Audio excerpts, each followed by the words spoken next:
Hey there! If you're looking for a fun and easy way to earn rewards, including cash and prizes, check out the link in the video description.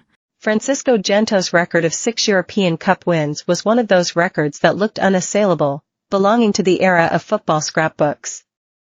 And yet Dani Carvajal, scorer of Real Madrid's first goal in the final, and Luka Modric matched the legendary winger's total with Madrid's 2-0 win over Borussia Dortmund on Saturday.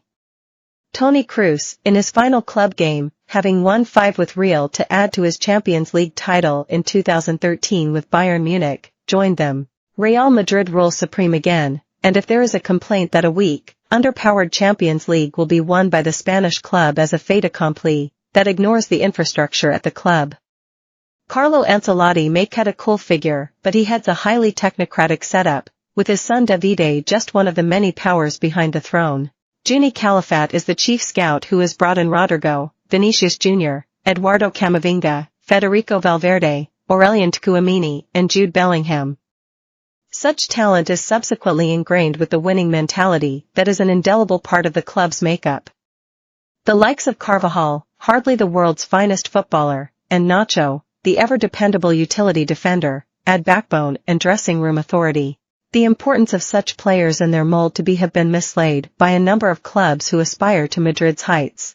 If Vinicius continued his inexorable rise towards the Ballon d'Or, the stars of this season's Champions League represent an odd mix of newer names and dependable perennials.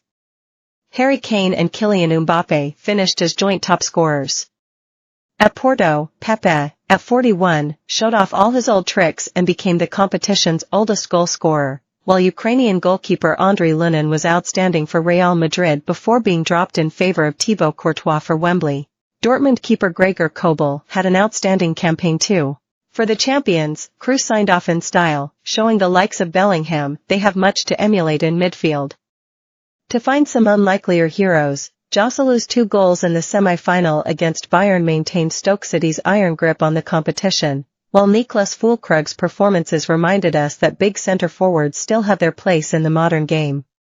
Marcel Sabitzer, rejected by both Bayern and Manchester United, had an outstanding season in Dortmund's midfield. Mats Hummels rolled back the years, while his Dortmund colleague Julian Ryerson excelled as an attacking fullback, with Julian Brandt also showing off his attacking talents. If Manchester City disappointed, Phil Foden took more steps away from the shadow of Kevin De Bruyne with 5 goals and 3 assists. And of those who exited earlier, Antoine Griezmann graced the group stages in an Atletico shirt. Farewell, then, Tuesday and Wednesday nights, where the competing 32 clubs aim to reach the last 16 stage by reaching around 10 points. Farewell, too, to the glitzy group stage draw carried out with the great and good sat in an airless room as master of ceremonies Giorgio Marchetti takes the floor from Pedro Pinto. Giorgio's lounge act will have to wait until the knockout draw.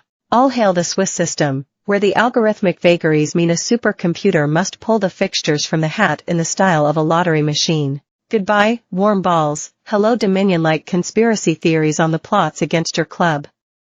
And all after a season in which the group stage did actually chuck up a few decent matches, and bloodied the noses of Manchester United, Milan and Newcastle, all of whom exited the competition. Shakhtar Donetsk, the club without a home, almost made it out of a group containing Barcelona and Porto, beating Barcelona in an emotional night in Hamburg. With Mbappe headed for Real Madrid, along with Brazil's next star, Endrick, perhaps a new Galacticos era begins. It also signals the end of PSG's vainglorious attempt to replicate Madrid's early 2000s constellation of Zinedine Zidane, Luis Figo, Brazil's Ronaldo, and David Beckham, by pairing Neymar and Lionel Messi with Mbappe. With the first 2 gone, and largely unlamented, Mbappe's last dance saw PSG stage a worthy attempt to finally capture the Champions League. Mbappe and Ousmane Dembele put Barcelona to the sword in the quarter-final, and Dortmund looked a kindly semi-draw, only for the great man to fluff his lines in the second leg. There was bad luck, too. Warren Zaire-Emery, Nuno Mendes, Mbappe.